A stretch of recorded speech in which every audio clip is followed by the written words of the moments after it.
Thanks for coming to this breakout session today on how to start a successful esports program. My name is Sam Heitzman. I'm with the Harrisburg School District. So I coach cross country and track at the middle school level. And then just last season, I was hired to take over the esports program and kind of start it up out in Harrisburg. And so we'll go through a lot of that today. And I want you to know that today's probably presentation maybe looks a little bit different than a lot of people that do this. I am a big believer in relationships and kind of background information and the importance of that kind of stuff and getting to know people, right? And so a lot of this, the beginning of this is kind of a background on me and kind of how I got here, and just so you have a better idea of kind of the way that I attack my mission and the way that I kind of handle things within my program and just school and teaching in general. So just a little bit of a roadmap for you guys so you kind of have an idea of where we're going today. So first thing is going to be about me.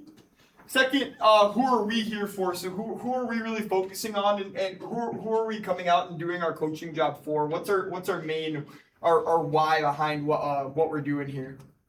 Number 3 was how can we make them come out? So number 3 is a big one about recruiting, and I'll get into that more when we get there. Number 4, now what? So once you've recruited a team, where do you go from here, right? There was a lot of questions for me starting off of how do I go once I got the kids, right? And where does this kind of go going forward?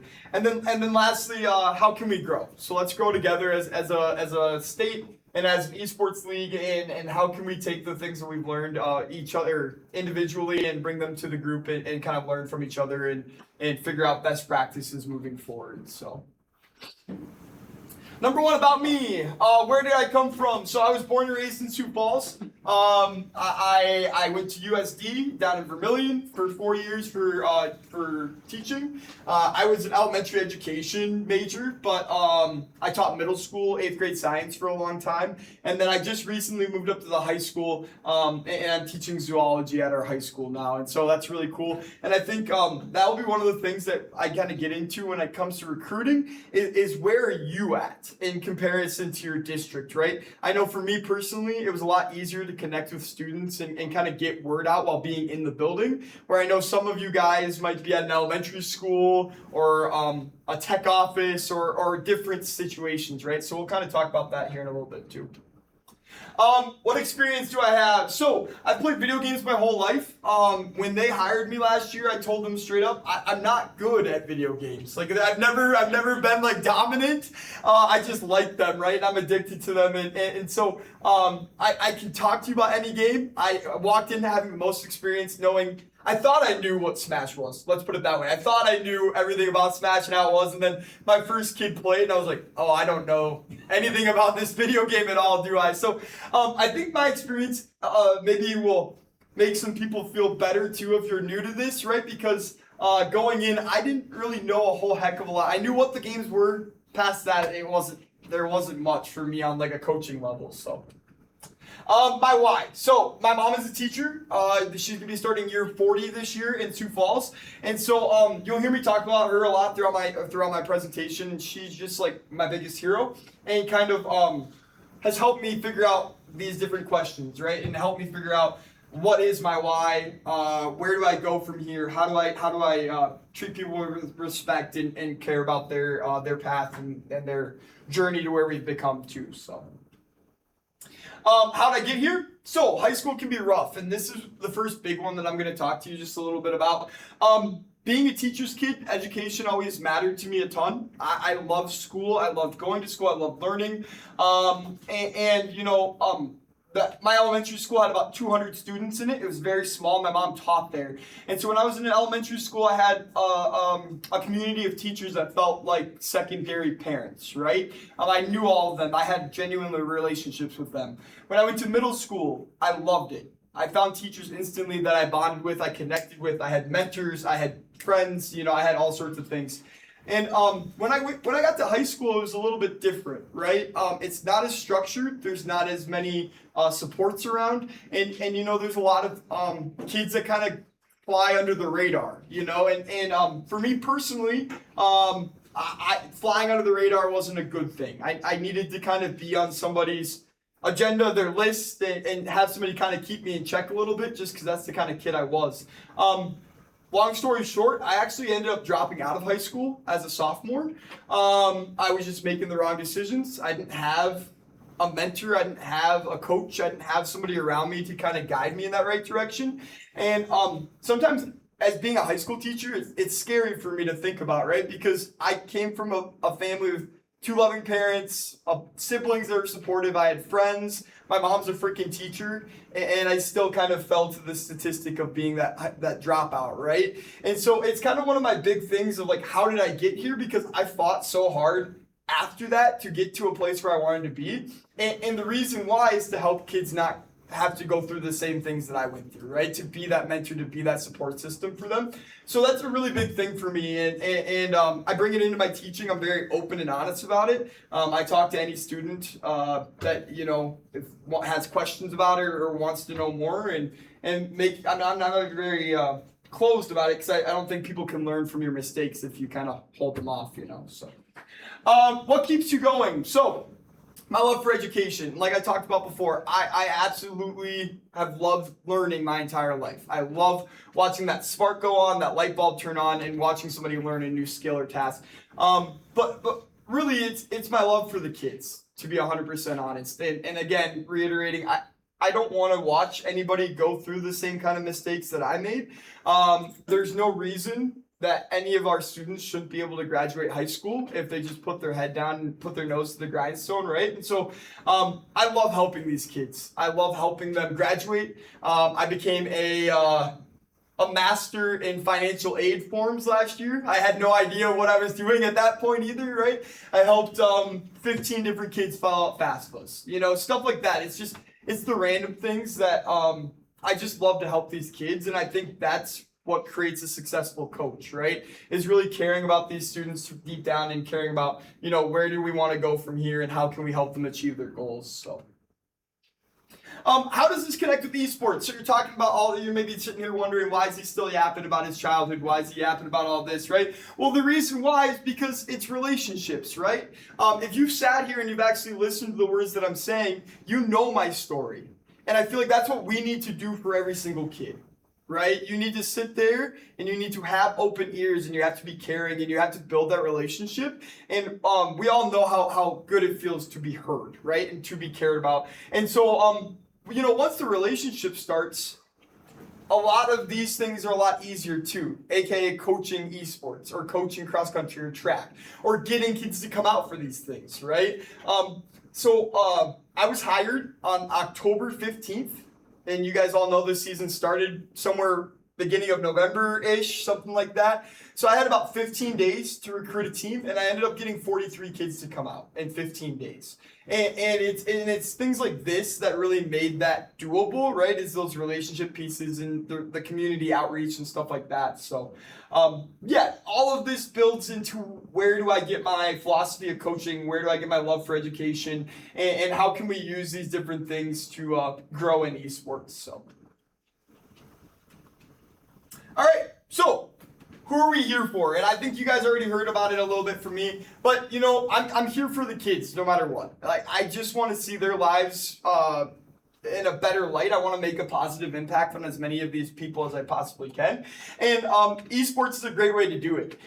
Who plays? Well, they said out there that maybe the numbers are even higher than kind of what I'm drawing off of here, but 85% of American teens play video games and 41% of them play at least once a day. That comes from Rutgers University.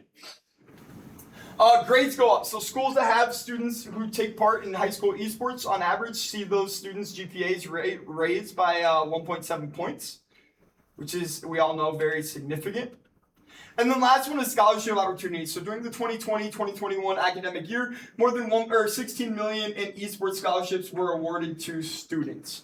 I can tell you firsthand, just being the first year of our program, the last two I saw with my own two eyes. I had a lot of kids. I already told you I taught 8th grade for a long time, right? So the kids that are juniors, they were my first year of teaching. And so I've known a lot of these kids for years. And I watched some kids that, they struggled to make it through 8th grade. They've had missing lists and a really low GPA for all of high school. But when we started this program up and they finally had something that kind of held them accountable, like I was talking about before, right? I had one kid whose GPA raised by 2 whole points compared to a spring of his freshman year. So it just, again, that accountability piece, having some sort of a mentor, having somebody to kind of guide you and keep you accountable is a big thing. Scholarship opportunities, I'm not sure money-wise how much my students were going to get.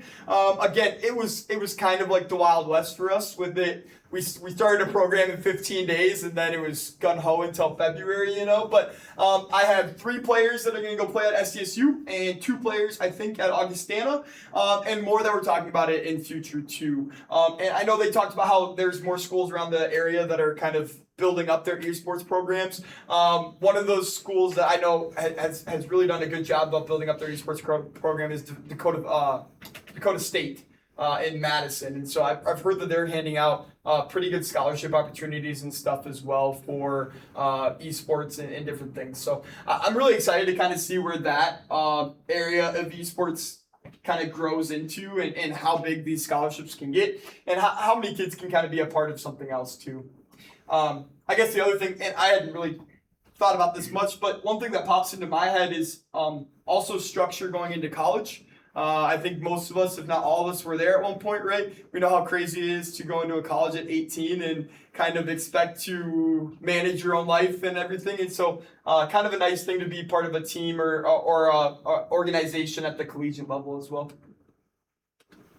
So, did you have somebody that helped you through high school and acted as a mentor for you? So I'd like you to think back and just kind of think about who are some of those people that helped you kind of get to where you are, right? And you don't need to talk to anybody about this, but I really hope everybody has someone in mind, right? And if you're somebody that's kind of like me and maybe didn't necessarily in high school have somebody, I went to Washington High School. When I was there, I mean, there was almost 2,000 students there. It's a busy place, right? And so maybe some of you guys are from smaller schools that didn't happen and you did have a teacher that helped you, or maybe some of you are like me that didn't, and you know how that feels. So studies show that a direct correlation between being in an extracurricular activity and a higher GPA, better attendance, good social and leadership skills.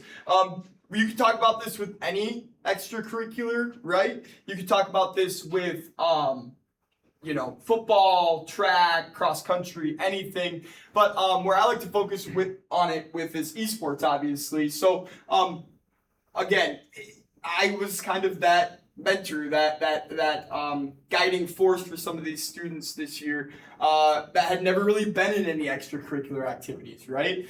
Raise your hand if you know you had a student on your team this year that had never been in another activity before. Yeah, look at that. That's a lot of us, right? I'm going to talk about one student really quick, and I'm obviously not going to use names or anything, but he was one of my big kind of eye-openers when I signed up and when we kind of got going with this. So when I signed up to be the esports coach, again, I'm very honest, right? I saw a decent paycheck and I liked video games, right? And I knew it would help kids. Those were kind of the big things. I'm like, ooh, I get paid to play video games and help kids. Easy, right? But if I'm being honest with you, I didn't really know the impact it was going to have, to be honest, until we were kind of deep into the season. And so I had this one student, he was in my zoology class, and he, brilliant, amazing, super smart kid. He has like a 4.0, right? He sat in the way back of my room, and if you don't know what zoology is, we learn about animals at all times. And I'm being 100% honest when I say I think he probably could have taught the class better than me for the first semester, because he knew more about animals, he knew more about all the different things than I did sitting up there teaching, right? But the problem with this student was he was just so quiet. I didn't hear much from him. If I purposely called on him in the back, he could go on for 10 minutes about any animal we were talking about, right? And half the kids in the room would kind of look back at him, and we've all seen that like little look that some kids give to the smarter kids, but I just wish he had more confidence, right? And so he joined the esports team. We were doing tryouts because I treated it like track the entire time, all season long. I said I'm just gonna take track and apply it to esports, and so we did tryouts for Super Smash Bros. And this student ended up getting 3rd place on our team in the tournament. And he walks up to me at the end, and this is like again 2nd week of esports, and he walks up and he goes, Heitzman, I didn't know I was that good at anything. And I was like, oh, wow. Okay. So, like, there is a lot that goes into this, right? Throughout the season, some other comments that I heard him make were, I've never had this many friends before, right? I've never felt this confident. His brother and sister had never gotten to come watch him do an event. And so him and his brother and sister got to come. We did an in-person tournament or in-person match with Roosevelt. They got to come watch him play. It was this whole thing. It was really, really cool. And so, this is a kid that maybe has the higher GPA or maybe has a decent attendance, right? But there are pros for any student involved, right? He really needed those social and leadership skills, and that's something that I think that he can kind of carry with him for the rest of his life too. Along with, we just made high school a lot more enjoyable for him. We gave the kid friends junior year compared to having to go through high school for the next 2 years without having very many relationships, right? So right there, I call that a win in and of itself. And so you're sitting here thinking about, did you have a student like that I kind of described? Have you had a student that you've made a big impact on? And if not, what would it feel like to be the person who helps someone achieve all of that? Right? So how good, if you've never been that kind of a person in your teaching career, your coaching career, how good would it feel to actually see somebody achieve their goals, right? And knowing that you were a big part of that. My first group of kids during my student teaching year just graduated, and I don't know where the last 4 years went. I feel like I just started teaching yesterday, right? And so, but watching that full circle moment, right? Of I saw them in 8th grade. I was their mentor freshman, sophomore, junior, senior year. I helped them through a lot of things and got to watch them graduate. And, I have stacks of letters this long of students that I helped and that kind of reached out appreciatively. And, I'll sit there and cry about it, right? Because I personally don't think that there's any better feeling than helping somebody achieve their goals and being that person that kind of helps them maybe not make those mistakes or guide through them and kind of help them figure out where they want to go from here, So maybe you did, right? You did have somebody help you through high school and you can think of them and kind of use them as inspiration.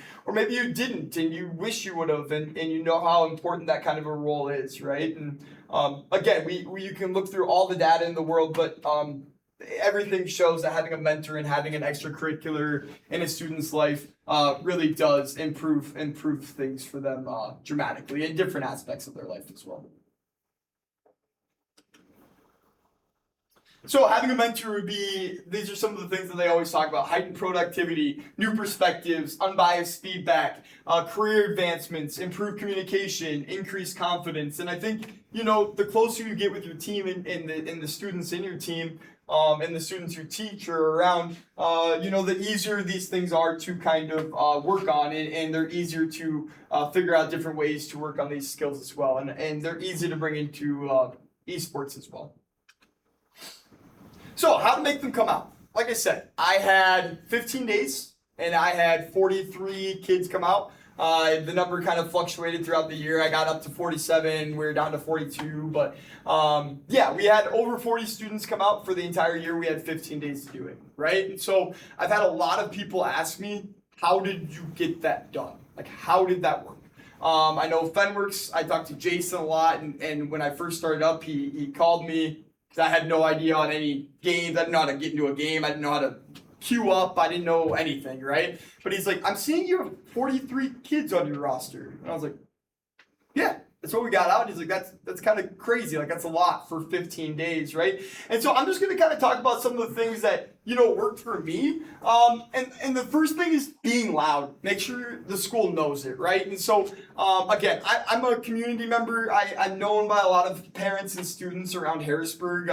And I'm kind of known for, bringing the fun to things and being that guy that you can always go talk to and being that guy that isn't going to give you crap about it, but instead, help you through it and walk you through it and kind of figure out how to do things. And so, I had no problem talking to any single kid that I wanted about esports, right? And we'll get into this in a little bit, but I think we all are very aware and we can all admit that there's kind of a stigma with esports still, especially in the high school setting. And so, I probably got my fair share of giggles and Heitzman, what are you doing here?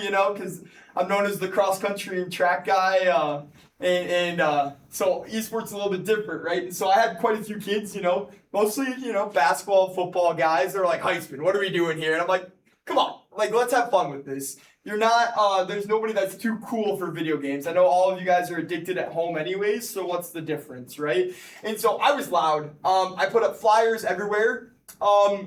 And since the season started, guys, I was extra loud. I made an appointment for the school board. And I took all 43 of my kids into that school board meeting and made the school board look them in the face and be like, this is who you guys are paying for, right? This is why we're dumping the money in.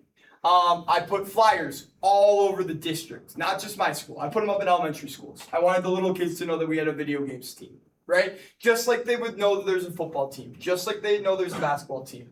The way I approached it is like, this is, like he said out there, this is no different than football. And I know that's probably not quite the truth yet. It will take a long time to get there, but the only way that you get there is to erase those biases right away and basically get rid of it. So I was loud. I made sure everybody in the school knew. And I didn't care if that was the football players that I've been close with for 4 years that are going to giggle at me, or the special education kid that was so excited to play Mario Kart, or anybody in between, right? Everybody knew. And my principal, some of my principals maybe weren't the most thrilled about it, and I know my ADs maybe weren't the most thrilled about it. They slowly got on board and they kind of figured out, but I was loud. Because the louder you are, the less people can ignore it, right? So, the next thing was fight the stigma, okay? And so the stigma that I'm talking about is video games. And what I get from video games is, and I'm a very honest guy, right? So what I get from video games is video games, or video games, really? Video games. It's always said like that, right? And it just pisses me off because we don't go, oh, really, basketball, cross country? Like, we don't do that. Gymnastics? Like, we don't say those things, right? And so it's really not fair for a group of students who we already admitted, a lot of them have not been represented before. So what, we're just going to let these other high schoolers basically just look down upon these kids? Like, not on my watch at least. Like, I'm not that type of person, right? And so I fought the stigma.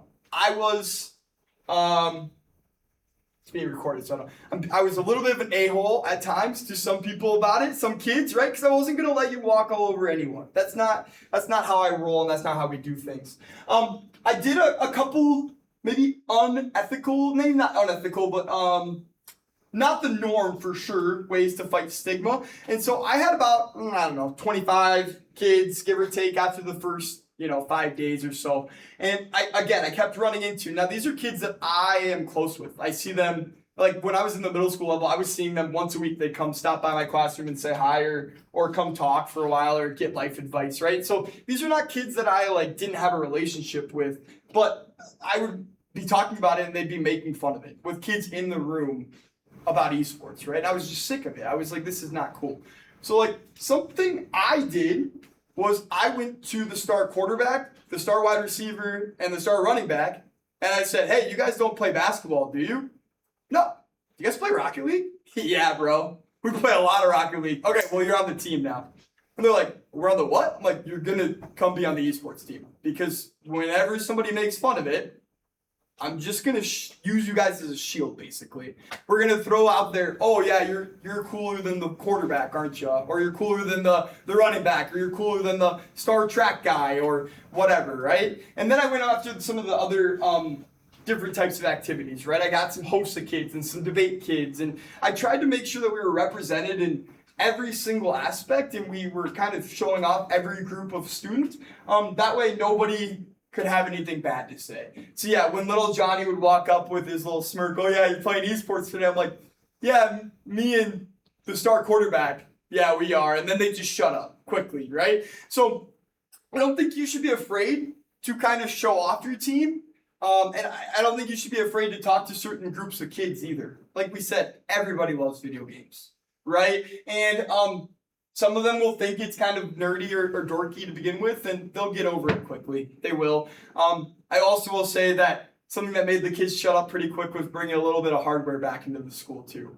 They giggled at it at first, seeing the plaque with the Super Smash Bros. On, but then they shut up quickly when it got hung up next to the track ones. And I could look them in the face and go, you guys got one of those for wrestling? Oh, yeah, you didn't this year, did you? Okay, so there's some things like that, right, that maybe aren't the norm, but that was some of the things that worked for me. Rely on those relationships. So going back to it, like, if you're in the high school, you've been doing these things for a long time, or maybe you're at the middle school and you know a lot of high school kids, rely on those relationships. I wouldn't have gotten those kids out without those relationships. I had to use the relationships that I had with these kids to basically be like, hey, come do this for me. Come play video games for you. Come join the team for me. They loved it. And then once they loved it, what did they do with their friends? Well, they went and talked to their friends about it. Well, Heitzman's the coach. Oh, well, if Heitzman's the coach. You know what I mean? It's all about building that good image of yourself within the school, building relationships, building community connections. Everything else just kind of falls in line with that as well. Does anybody else in this room coach another sport or activity other than esports? Like, you'll see all of this comes in line with those things too, right? So,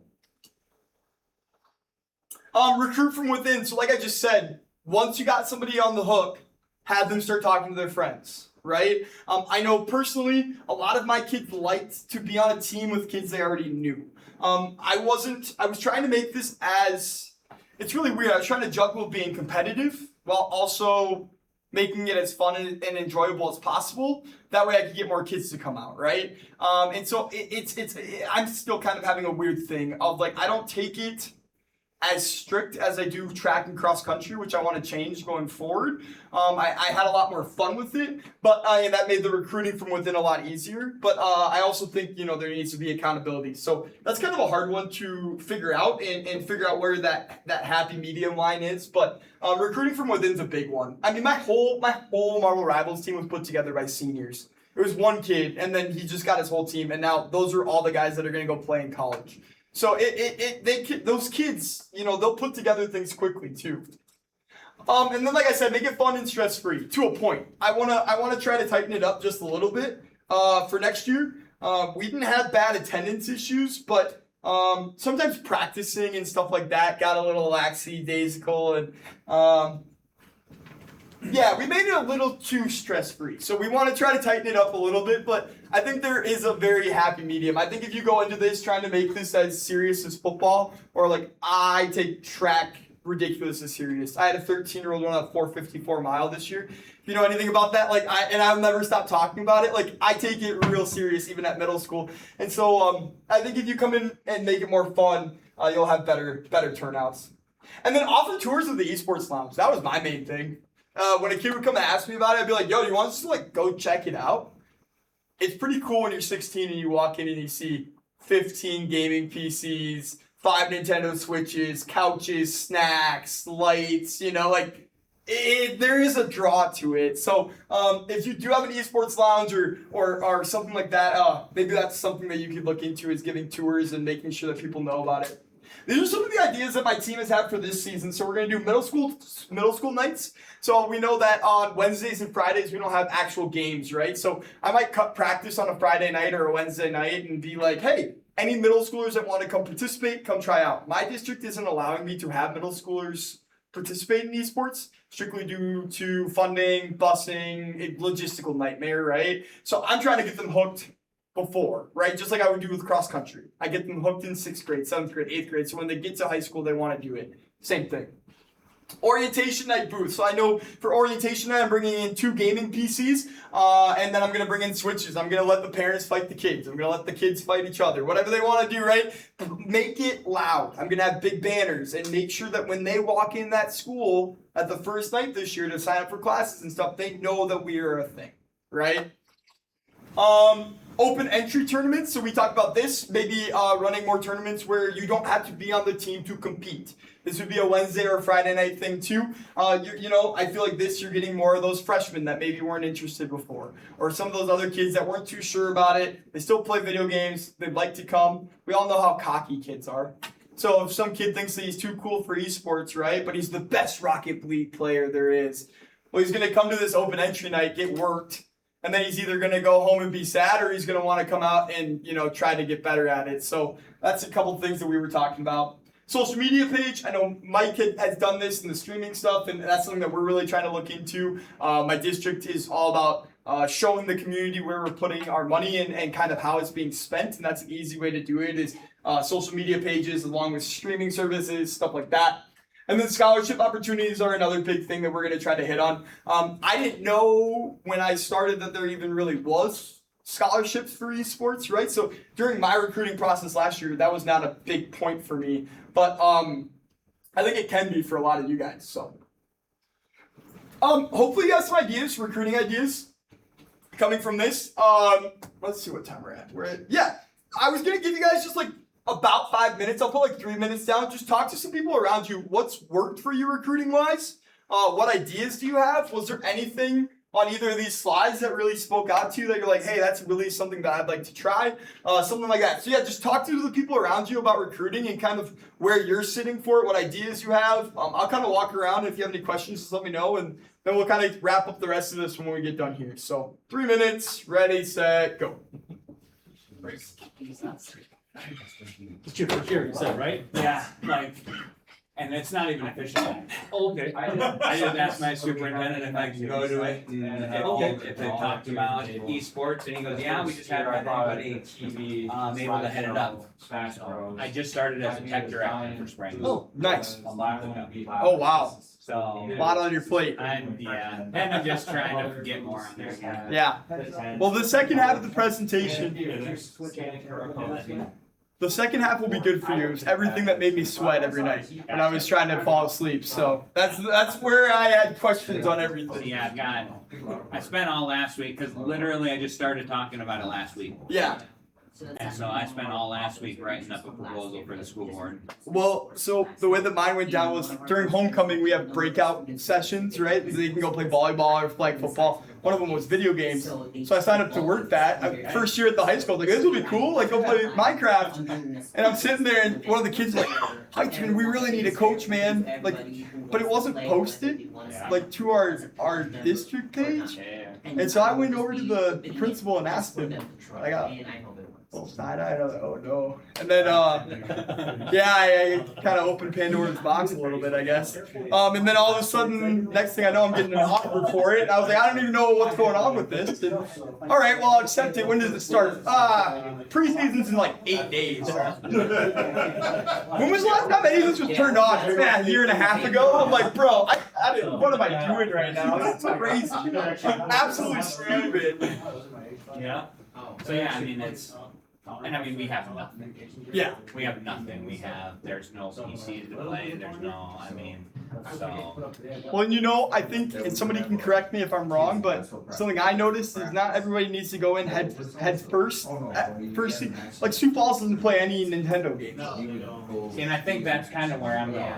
I think my goal is to get, I think I was talking like 10 or 11 PCs and have this year be our building year. We're not going to even compete this year, but see what I can get for involvement and have the kids. If I can get 11 kids to come and we build the PCs, and then next year we can dive into the sport aspect of it. Or if the kids want to hammer through and build them in a couple months, and I'd say go for it this year, honestly. Yeah, I was gonna say, you'd be surprised how fast the kids will push for it, because I was very similar, where they had meetings and I was just like, I'm the band director, so I'm up here. And I was just like, oh, that's really cool, I love video games, that'd be great. And I told the principal, if whoever you find needs help, I'll be glad. Nobody else turned up. And so they were like, hey, are you interested? And I'm like, oh, I don't know. The kids make me feel like, if we don't have a coach, we don't have a team. I'm like, all right, okay. Well, that was part of why I wanted so many kids too, because my district put a number of kids for an assistant.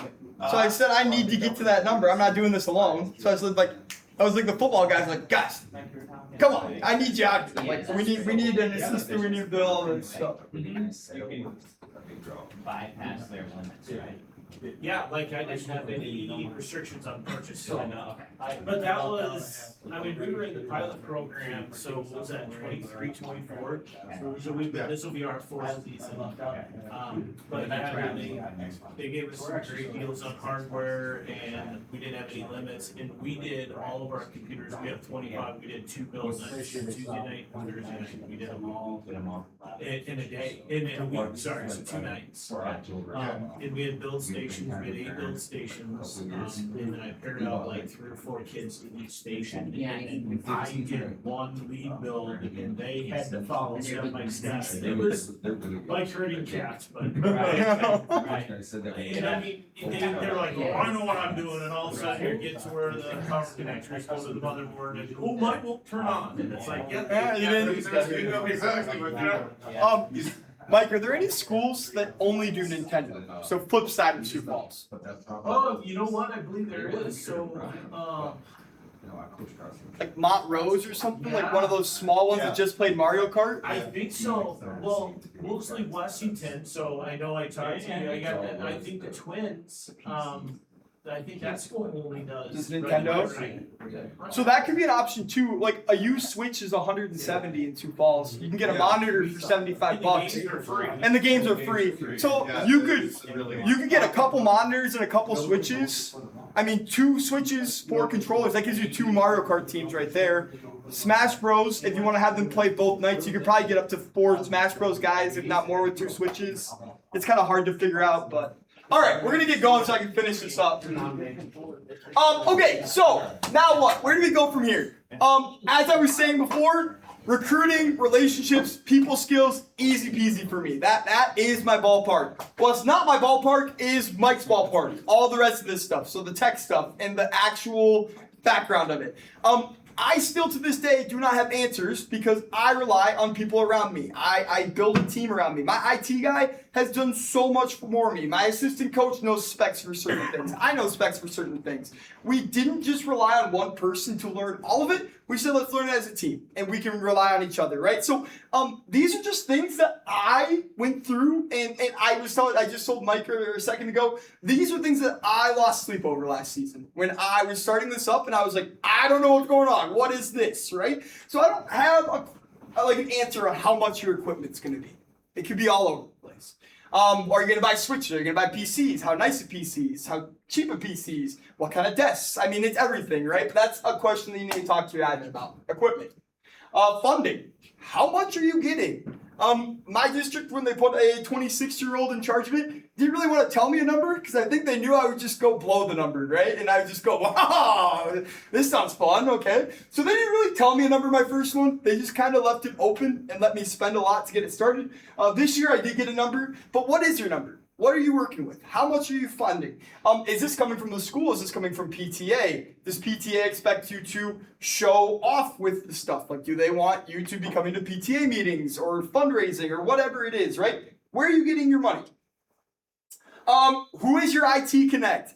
This is my biggest one. Like I just said, I don't know. I don't know half this stuff. I sent it to IT. I go, yo, what do we need for upgrades? He's like, we're going to do this, this, and this. I'm like, cool. Well, I got the money, so let's figure it out, right? I'm not going to dedicate a ton of time starting an esports program into all the IT stuff. I have an IT guy. Build a relationship. Let him know IT. Let you know the rest. Move on, right? But figure out who your connect is so you have somebody to ask to. Know your specs. Again, I'm bad at specs. My assistant coach, great at specs. He has everything worked out. He's figured out, what do we need to do for Rivals to run correctly? What kind of hardware do we need for these games to run? What kind of updates can Rocket League expect? What about this new character in Rivals? And even like specs, like your monitor specs, right? What kind of monitors would be best for Smash Bros. Or best bang for your buck in terms of headsets or whatever it is, right? So just know your specs and kind of know what equipment you're going to need to have. And then I think this is something that really hit us hard. And what are you going to need to have? Because there's so much upgrading in this field. It's not quite like football where you get new helmets and they're good for quite a while. It seems like 5 years is the number you get, but I think that's very optimistic. I think the pessimistic view could probably look closer to like 3 years for upgrades, but I don't know. Maybe even a yearly. It just kind of depends on what you're starting with too. What space do you have? So like, do you have a classroom? Do you have do you have a computer lab that already has stuff in it? Where are you gonna be able to set up? How much stuff can you buy? So like, these are different things. Like funding, well, now I know how much I can spend, but how much can I fit? Where can I put this stuff, right? So these are all hard things too. And who else maybe wants to use it? So we have another program. It's a home builders association. They're like pre-architects basically. They have a software that runs at a really high and needs really good computing. Well, they use a couple of our PCs for it too. So who all can use it? Schedule. How many of you guys are just terrible timing with schedule?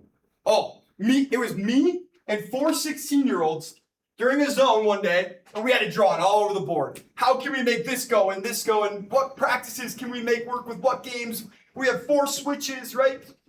So last year we had 4 switches, 12 computers. Well, there's only so much you can do with that. How can you make Rivals work or Smash Bros and Mario Kart work in the same night? Or can you have one practice one night and then one compete? So like for us, let's see, what nights did Mario Kart and Smash compete? Tuesday, Thursday? Monday, Tuesday. So I had Mario Kart kids come play Monday. No, Smash wasn't allowed.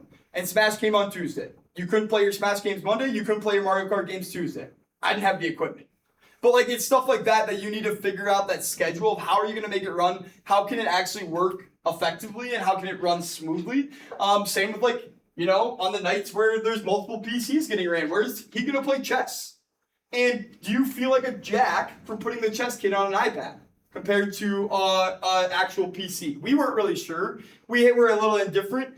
We let him do it on the iPad for a while, but we also kind of felt bad for him. We're like, why should he get a plastic school chair and an iPad when everybody else is getting a giant monitor and a nice gaming chair, right? So, I don't know. There's just some things like that you can kind of look at.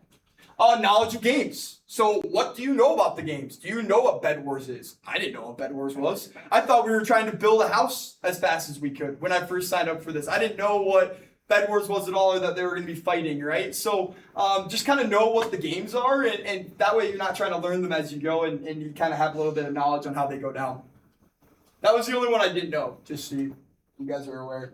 And then Fenworks coaching support. Oh my gosh, Jason. Jason was my biggest support guy. Anytime I had a problem, I called him, and he helped me out. We had terrible luck with queue systems. We had terrible luck with just getting Minecraft to work in general. Minecraft was the biggest headache in the entire world. Mike's first introduction of me was me and him I was getting heated via chat over a Minecraft game. I was just like, this is dumb. Like, why are we getting kicked out of this? Like, it was just stupid, right? And so some of these things are really important, like Fenworks coaching. So you have a Jason to ask questions to, or you know what is going wrong, right? And they hopped on our Minecraft and ended up getting it figured out with my IT guy. But again, it's going back to the people that you know and you have relationships with. Who's the team's leader? Like kid-wise, in-person matches, jerseys, game sets, rules, all these things are really important. I'd make sure that you know the state rules, your game set rules, so you're not getting disqualified from anything. Jerseys are big. I don't think they're needed. I don't think it's like a thing that you have to do, but they're really cool and makes it feel like more of a team. In-person matches was the biggest thing for us. Us and Roosevelt did in-person Rocket League. It was beautiful. We're going to try to do more in-person scrimmaging. I get that I'm very spoiled in Sioux Falls, where we have Lincoln, Washington, Roosevelt, Jefferson, Harrisburg, T, and why Brandon doesn't have a team. What? That's just crazy to me. But so yeah, we are a little bit more beneficial with that. It was great. I had parents walk up and say, like, this is the only time I've ever gotten to watch my kid do an event. So it's kind of cool things like that. So just things to think about. Consider this, esports costs can vary widely.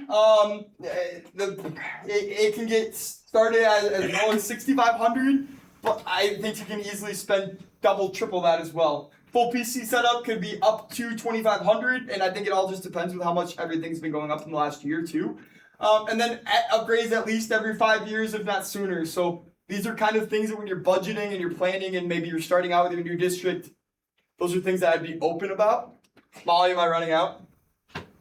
5 minutes? 6 minutes? Yeah, 6 minutes. Okay, cool. All right, so last thing, let's grow. So again, these are all the things that when I was going through last year, I didn't know. I was running around like a chicken with my head cut off. I was trying to teach, figure out the answer to every one of these questions, on top of getting PCs to work and switches to work and the kids to enjoy it and everything else. So, if there's anything from this presentation, if you're a new coach or you're really trying to set up a new program, this is what I really want you to focus on, because these are the big things that I wish I would have just had a checklist of, like, these are things you should probably start worrying about, you know? And they won't pop up. So let's go. How to take things to the next level. So first thing is connect with other coaches. Kevin Moody was a big connect for me. That's the Roosevelt coach. He helped me with how do things run, how can we get our kids connected together, how can we grow together. And then when I got to the state tournament, we're in a kind of a weird spot where I don't see any of you ever. Like I was just saying, all I knew about some people were just us chatting, which is weird, especially to a people person. So connecting with other coaches, like I know I have talked to the T coach quite a bit. I've talked to the O'Gorman coach quite a bit, Roosevelt, and those are kind of my big three ones right now for my first season. And I think we were the only team in Sioux Falls to kind of have in-person matches, us and Roosevelt. And so just connecting with other coaches is really big. And then, if we could set up those in-persons more often, it'd be great. I also don't think, like, my district personally wouldn't have a problem coming to Dakota Valley. Like, we hosted T this year, and we're going to play at T this year. Yeah, awesome. So I think we can expand a little bit. What's up? Hey, so you guys just bring like your own equipment? So I didn't make them bring anything. I had enough. So, like, we did Rocket League. And so what we did was I had them on, 3 of my best PCs. I had my kids on my other 3 best PCs. And then we streamed it down to the little theater. And so I had parents and admin and teachers and students all come. I got it set up like a basketball game, basically. And again, I already said that I do things a little unconventional. I was offering extra credit to students to come. I was like, please show up. Like, I'll throw you 5 points. I don't care. Like, I just need people to be here. So when, like, admin walk in and people walk in, like, it can't be dead. Because if it's dead, then it doesn't go. But if there's people, then we can keep doubling down on it, right? So, I don't know. There's just, like, little things like that you can do. But I didn't make them bring their equipment. I think you could make them bring at least switches. I think PCs would be harder. But, talk to admin. Right? Just talking with your admin, making sure that they're aware, you're advocating for your students, you're advocating for esports, you're making sure that they're okay with the funding, you're making sure that they know, what is at stake. There's a lot of people that do not understand this still at all. At that school board meeting, I had 2 school board members cry because they did not even know what was, like, this was a thing. They were, like, giggling when I walked up. And then at the end, they were crying because they saw the impact it had, right? Make sure your admin get it. Make sure your bosses get it, right? Like, it's a big part of this. The money is a big part of it. Keep recruiting. It never stops. Like, you just got to keep talking to people. Push for accountability. Make sure your students are coming in. Get connected with your community. This is how you're going to get more funds, too. Go to those bake sales. Go to those extra fun nights. Do whatever you need to make sure that your club, your esports team, is a pillar of the community. Make basketball look bad. Make them look lazy. You know what I mean? Make people look at you and be like, wow, they're really helping out with everything in our community. Streaming social media platforms, stuff like that. That's one of my big goals right now. I think that's a really good way to grow it. I think it's a really good way to grow it for students that maybe aren't necessarily wanting to do esports, but it can still benefit them. And then, I don't know, Mike, do they let you letter, like varsity letter? I've lettered them for 2 years. Yep. So I got the A-OK to letter them. So my kids, they got the varsity letter. I have one kid that was autistic in life skills, like the special needs room. He had never gotten any award ever. You should have seen him come up and get his varsity letter. His mom was so sad, happy sad. And it was just such a cool thing, right? On top of, like, that star quarterback. It's like, I got my esports pin, Heitzman, and he puts it right next to his football one. Like, it was just kind of cool to see, So just getting the kids to buy in and really treat it like it's a real program is a big thing. And then last thing is get the word out. I can't stress enough, just don't be quiet. Just be annoying about it, right? Be up in people's faces. If they really want to get mad at you for supporting students and advocating for them, that's fine. You know what I mean? So, yeah, you can let them get mad about that. But. Last thing that I just like to kind of end these with a little quote. So the only way to do great work is to love what you do. Again, like I said, I love what I do. I love the kids. I'm here to better them. I'm here to better my community around me, and I think that's where all these successes start from, right? So. Thank you again. My name is Sam Heitzman, and if you want to reach out and ask me any other questions or anything, feel free to do so. And throughout the season, if you want to set up anything or again have questions, you'd like to set up just scrimmages randomly, let me know. I have kids in the room 5 days a week, all the time. We're busy over there, so.